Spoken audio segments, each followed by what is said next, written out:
So recently Battlefield has been getting a lot more active with the development for some reason. Not really sure why it's ramping up now of all times, but I guess I'll take it. You know, we got update 2.2, and if I've learned anything with these updates, I'll never make a video straight away praising them based off the patch notes alone. There's always a catch, and something might be broken, things might have been stealth patched, and so on.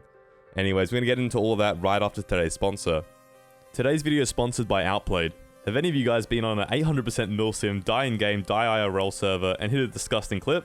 Well, I've done it a few times, and let me tell you, you've got to have some software to clip it and flex on your fellow milsim enjoyers. An easy program to use is Outplayed by Overwolf. It can automatically record kills, headshots, and other key moments. Then once you've got your highlights, you can easily clip them up within the app and share them to pretty much anywhere. Everything is all in one place and it's super easy, definitely good if you don't have any proper editing experience. If any of this sounds good, go check out the link in the description and try it for free.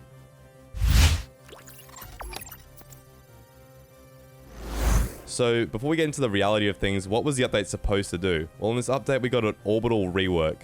They moved the flag to the top of the hill, they've added a lot more cover all around the place, and the map definitely looks a lot more like an actual battlefield, and the extra cover does seem good. I mean, to be honest, I think having some cover actually only really hindered my gameplay on infantry.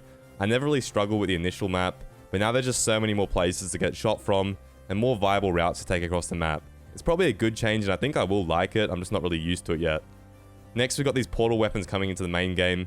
There's some real fan favorites here. We've got the ACWR, the AKS-74U, and the MP412 Rex. Unfortunately, all of these except for the Rex are really underwhelming.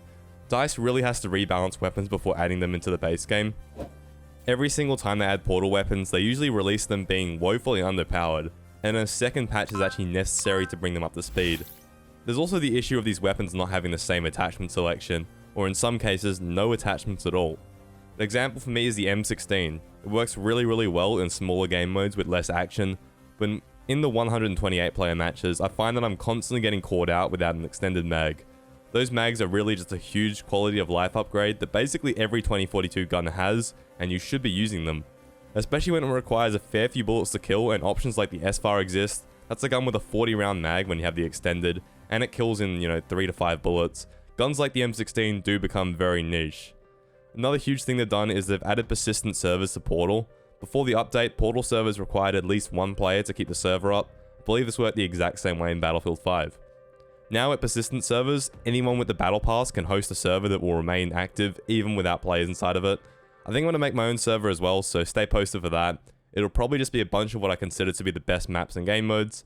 And I think I'll also experiment with smaller player counts. I reckon 100 or maybe 80 players would be absolutely perfect for this game. I just want to find the middle ground between performance and high action gameplay. Unfortunately, it is likely that the only servers that will be popular are those hardcore milsim ones that everyone was playing before the update. I really don't get it, but maybe we'll hop on there and we'll make a video. Finally, they've also really improved how the laser sights work. I didn't actually know about this before playing, and I immediately noticed that the laser sight was working a lot better. It seems to be a small but good change, and it actually works. And that's what's going to bring us into the next topic. It is important when things actually work in a video game, and unfortunately, this update will need an immediate follow-up patch. The game has started crashing for almost everyone I know since the update. It is seriously bad. I mean, we're talking about 5 crashes per hour for most people. I've only had a few so far myself, but it really is unacceptable. I think this is the most the game has ever crashed for me and many others. I mean, how are we reverting back to alpha level stability at almost a year past launch? I think I even noticed in my games, I'm pretty sure there was people leaving matches, and odds are they weren't leaving by choice, they probably were just having game crashes. I mean, at this point, I don't even want to see the spaghetti code that makes this game up.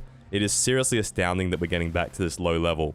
Hopefully the next update comes out sooner than later and fixes this. DICE has actually made a tweet saying that they're aware of the crashing issues, but whether they'll fix it really quickly is completely unknown right now. Speaking of the next one, they've released plans for a class system, basically exactly how a lot of us suggested. They've grouped the specialists into the 4 main Battlefield classes. Each of these classes will be restricted to the gadgets that they're allowed to use. They're also having it playtested apparently. I mean, I haven't been reached out to playtest it myself, probably just due to brutal expectations or something. Already though, I can see some of these changes will have a few big implications. Firstly, Rows aren't in the engineer category, so they're not going to be able to use the Stingers. Sundance also won't be able to use the recoilless, and Angel won't be able to do any softland recoilless witchcrafts. I think this is all really good changes, and it will finally give players a reason to play pretty much every specialist. Before, you can kind of make a one class fits all specialist, If you're playing a vehicle, you go Liz with repairs. If you want to play infantry, you can run, you know, a Stinger on McKay, whatever you want. You could pretty much make very, very little sacrifice to your preferred playstyle and counter whatever you want to. I will say that I find it really amusing that as time goes on, we're peeling back all of these features that made 2042 the game it is today. Specialists, 128 players, stupid desert maps, you name it. Slowly it's all getting reverted, and it's almost like reinventing the wheel wasn't in fact the best idea. Anyways, that wraps it up. Dice, if you want to playtest or hit me up.